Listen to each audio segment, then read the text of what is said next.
Eto, prima facie evidence.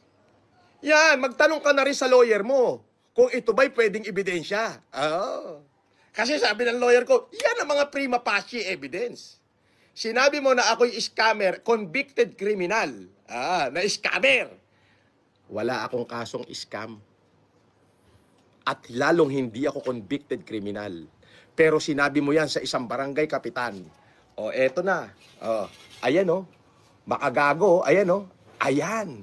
Sinabi mo dyan, kapitan, tapos sunod-sunurad ka sa isang ex-convict at scammer. Ayan, makagago. Pangalan mo yan. Yan. Yari ka na ngayon. Tanungin mo sa abogado mo kung ito ba pwedeng prima facie evidence. Pwede. Ito ang prima facie evidence. Kasi sinabihan mo kong scammer at ex-convict. Alam mo ba kung ano ibig sabihin ng ex-convict? Convicted criminal. Hindi po ako convicted. Dismiss po halos lahat ng kaso ko at acquitted ako. So, naparatangan ako ng maling paratang, kaya nakalaya ho ako. Ngayon sasabihin mo, convicted criminal ako. Puta. Yan ang prima facie evidence. Puking ina mo, bobo ka talaga. Akala ko ba magdidemanda ka? Hindi tinanggap yung kaso na isasampa mo, di ba? Yun nilabas ko yung address na sasakyan mo.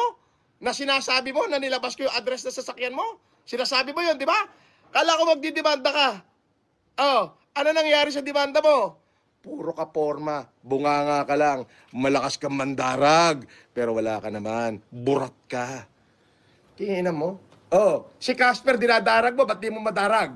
Oh, ano mong gagawin siya ni Casper? Dudunggulin niya yung uso mo sa paggamit mo sa anak niya.